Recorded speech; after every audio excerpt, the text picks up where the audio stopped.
Welcome to Sweet Tea and Thread. I'm Shai. And I'm Bethany. Thank you for any returning viewers that are coming back to watch us, and welcome to new viewers. If you do like this podcast, please give us a thumbs up and leave us a comment letting us know what you like the best, and we'd love to hear from you. And we'd love to have you as a subscriber also.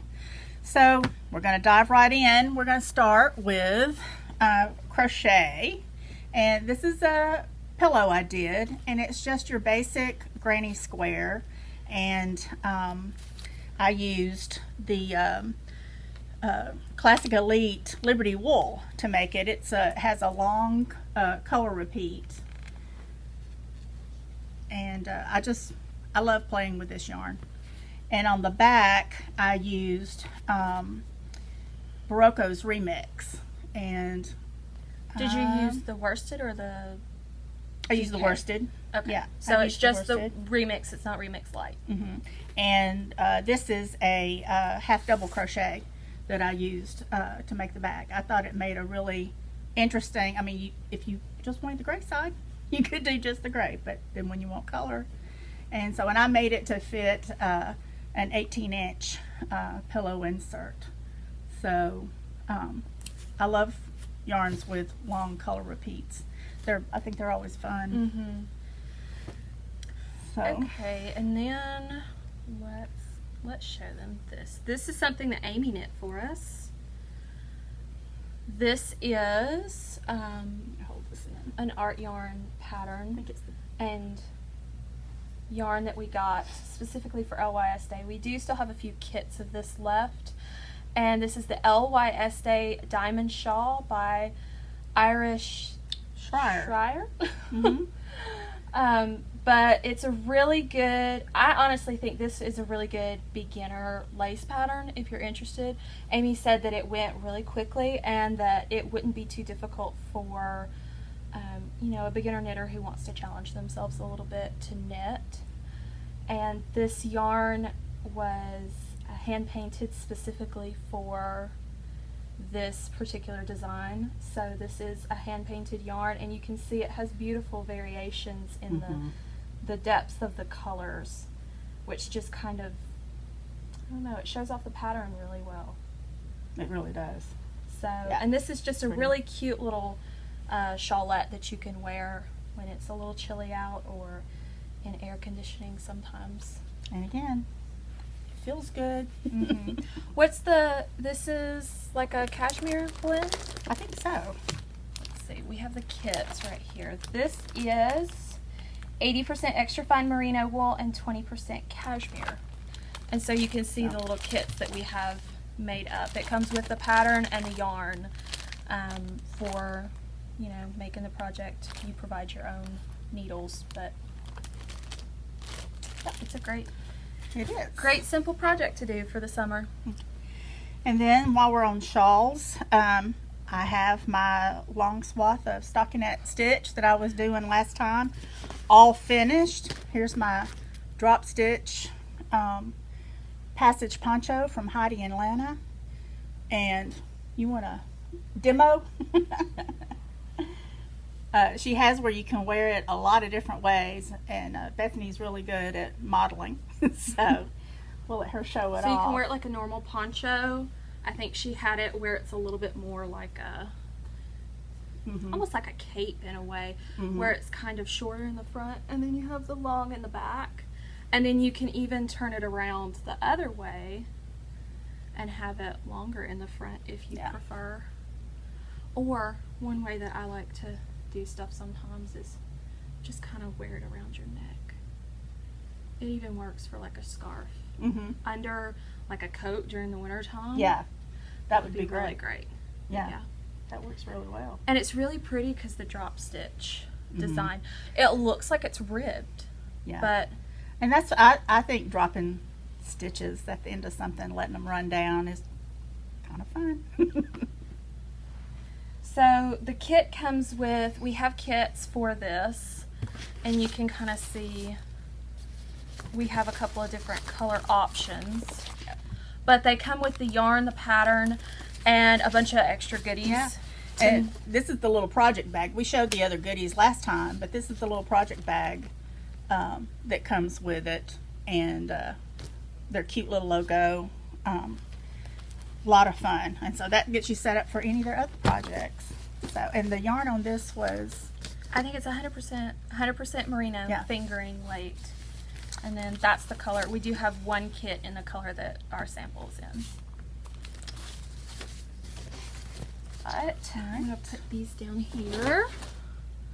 Right, and then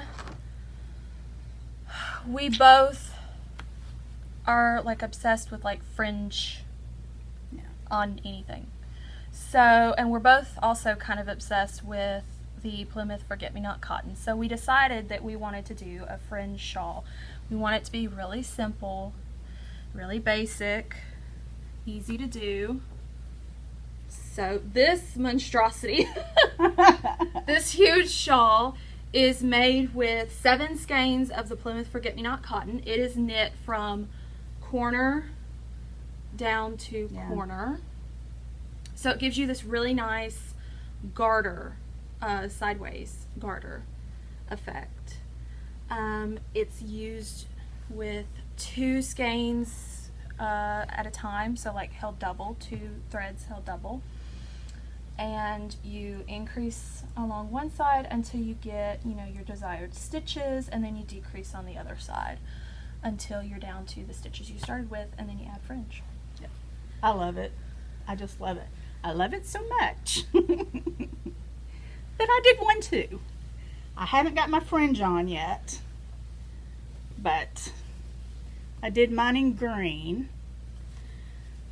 I was actually going to try to duplicate what Bethany had done with just 1 strand, but I'd started with the 2, and Didn't I couldn't quit. Because, I mean, time for honesty here. Big needles, chunky yarn, garter is my happy place. So, and it's a great project. Like if you want something big that you want to do, but you want it to go by really quickly, you can do something like this, because I literally knit this in a weekend. Yeah. So it's a weekend project for some. It may be a week-long project for others, depending on how fast you knit. But it goes by really quickly, and it's fun. Like it's I mean, you would think with it being garter, oh, it's going to get boring. It doesn't. Mm-mm. It's just really nice. Because it just feels so good. So good. And so I use size 15 needles on mine with the yarn held double, and you said you used 17? 17s, and I had to do mine, concentrate on doing mine loosely. Because I had to do the same thing. Yeah.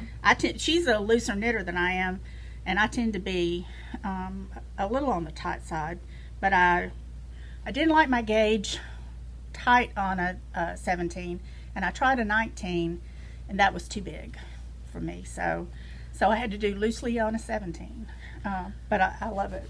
Yeah, I had to do the same thing on the 15 though, because when I started it, I was just kind of playing with the yarn and practicing a little bit, but my gauge was too tight. Mm-hmm.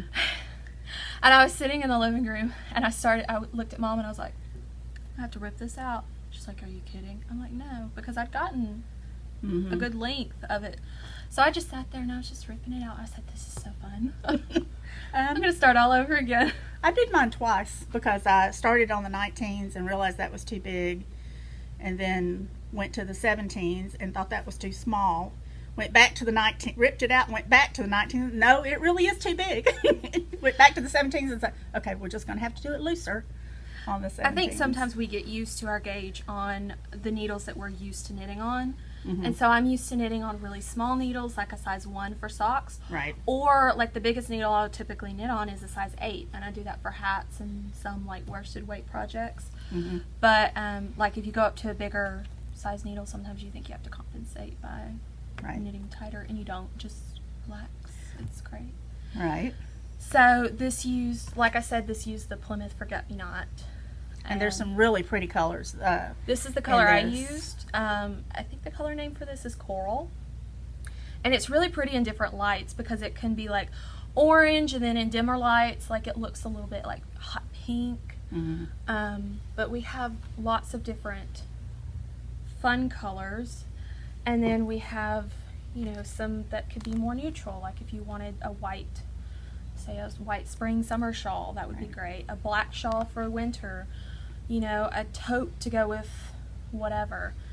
So this is a really good versatile yarn. I love working with this. I do too. I've loved everything that I've made with it. It just has such a great hand. It's just feels so good. Yeah. And your fringe is fantastic. Long. I can't wait to get the fringe on mine. I love it. It's fun. You can twirl in it. There you go. Alrighty, what's next? We ready to move on to works in progress? Yep. My work in progress, surprise, surprise, is a sock. But these are what I make for my fellas. I told y'all in the last podcast that I do a shorty sock. Still have to weave in my ends. But I've got the one made, and I love this colorway. Again, this is the Liberty wool from Classic Elite, and this colorway is 7840. But I do about 10 rows after I finish the heel, and then about 8 rows of ribbing, 1 by 1 rib, and so I've just got to weave in my ends and knit the second sock. And that's the same yarn that you use for the crochet pillow, the front of it, the granny square. Yes. So you can see the difference, like the stripe repeat, as opposed to on a larger project and more like a smaller circumference. Right. But it's still gorgeous. I love that. Yeah, I love that too. And this really feels good once it's washed. It has a little bit of a rough texture when you start out with it, but it softens up beautifully when it's washed. Let me go ahead with my next one. Yes. I have 2 projects going on right now. My other is the Deschain by Leila Robbie, I think is her name. But this is my 3rd go at doing this. I figured out my problem. I realized I have to read the whole pattern, and I was missing a yarn over. Therefore, I was missing a stitch. Okay. That's good to know. Yeah. So, I mean, I just didn't see when it gave you and one more yarn over. And, you know, so I got that figured out. But I've got 2 rounds of my. Kind of see. Yeah, do we need to get that up a little? Put it on you because your background. With the orange? Yeah, with the solid we'll be able to see that a little better, bit, maybe. Maybe. It's still kind of, there you go. Maybe if I hold it out a little bit. Stretch it out some. But anyway, this is going to be fun. It's the lacy part is a real simple pattern. I've just about got it memorized now. So great for beginners? Really, because this is just stockinette on either side of it, and you've got 29 stitches that you're, well, for my size, 29 stitches to work the lace part on. So yeah, so it'd be really good. And I'm doing this in Flax, so it's 100% from linen. Universal. You can see these are just a yarns. few of the colors that we have, if you can kind of tell. Yeah, there's some great colors in there. And this is the color that you're using, which is, let's see if it says, color 21 is the one that she's using. I love that color. It's really nice. I think it's sad that they don't put their names on the tags of the yarn. They Yeah. always put a color number. Some companies will put the name, some won't. Right. But yeah, you can always go look it up on their websites, and they'll always, you know, add the color names. I'm gonna take this off.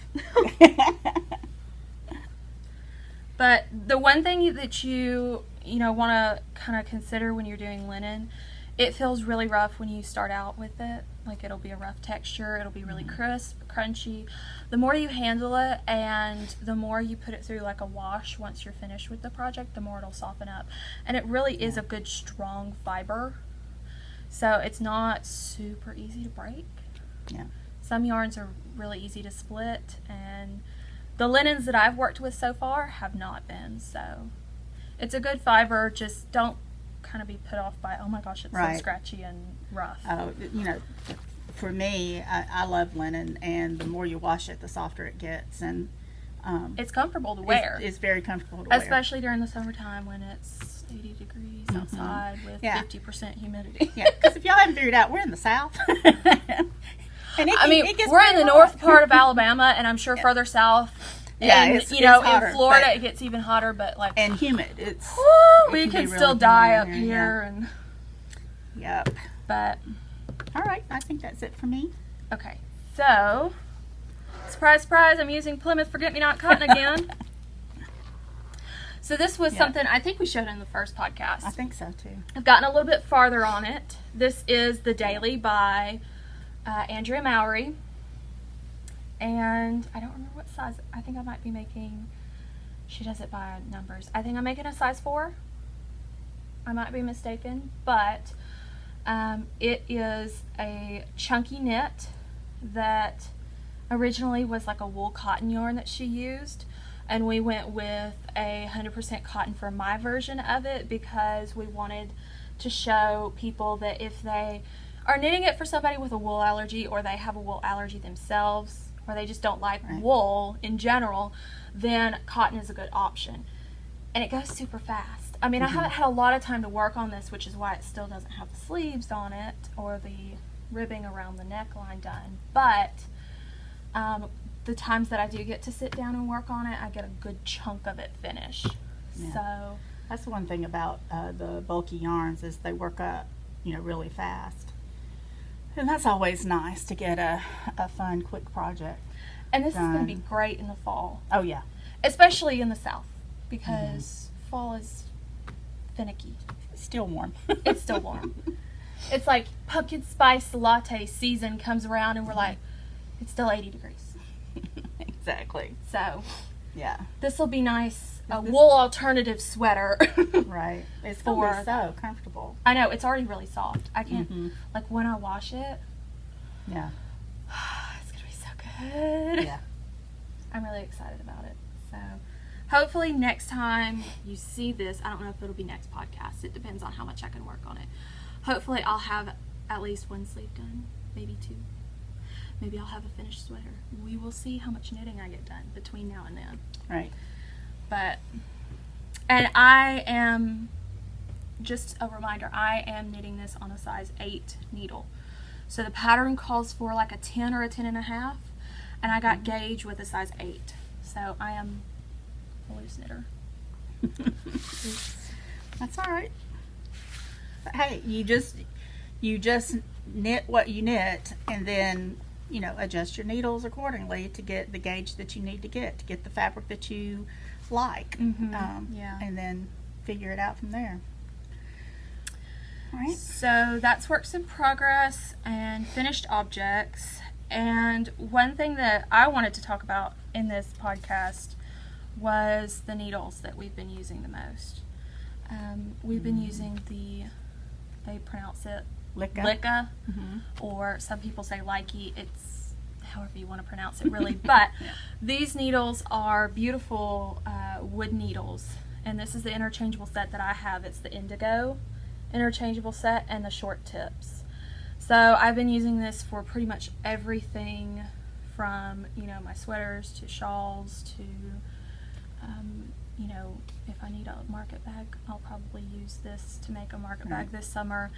And these are great needles to use. And they come, if you get an interchangeable set, they come in this really beautiful case to keep everything in place. And this right here, this pouch, has all of your cords and the little stoppers for the ends of your needles and the little keys to tighten them. We carry, the interchangeable sets in the small tips, in indigo, driftwood, which was the original color, and is it called umber? Yes. It's the brown. Umber. It's a beautiful brown. So we have the short tips in that, and then we also have the longer tips available, and we have the crochet hooks. Yes, we have the crochet. And we have the double points. Those are all in kits. And then as far as like individual needles, we have short and long tips to buy individually in the driftwood. We have the cords, and then we have fixed circulars and individual crochet hooks and straight needles.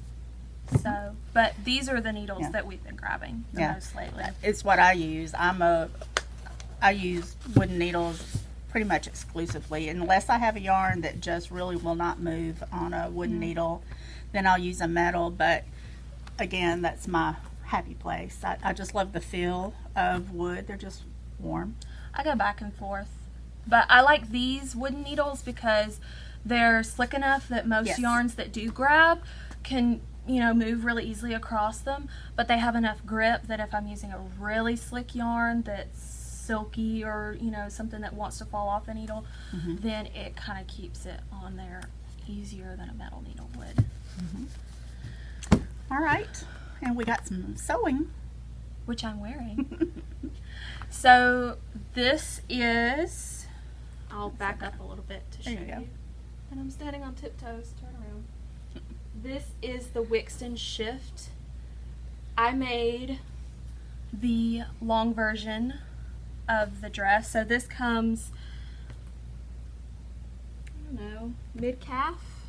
Maybe just slightly below mid-calf. Slightly below mid-calf. So it's a really good, and it has side slits on either side that go up to my knee.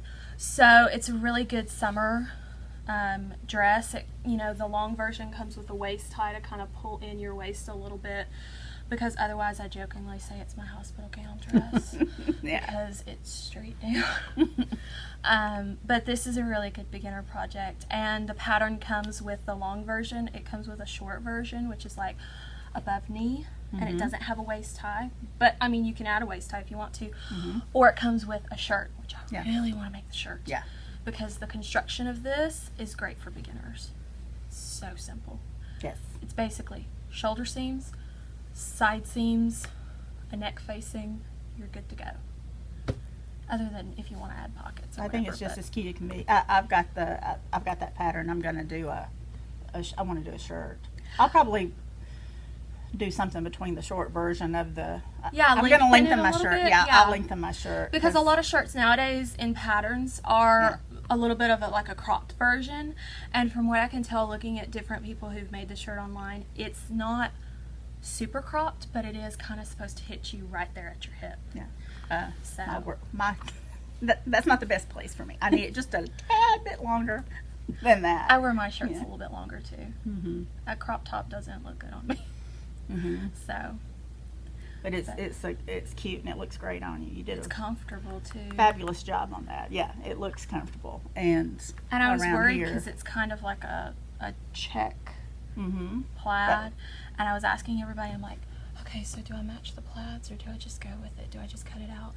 And a few people were like, oh, you don't have to match the plaids, it's fine, just cut it out. And then a couple of them were like, well, if it really bothers you, match the plaids. And I was like, I'll go somewhere in between. Yeah. No, this is such a small plaid that I wouldn't really bother, really worry about matching it. If it were a bold plaid that was going to be so very obvious, then maybe pay a little more attention. But probably pretty much on something like this, you can match one place, like your side seams, and then your shoulders are going to be off. Yeah, and I mean, I kind of matched it a little bit, but I didn't worry about it, and it turned out great. Yeah.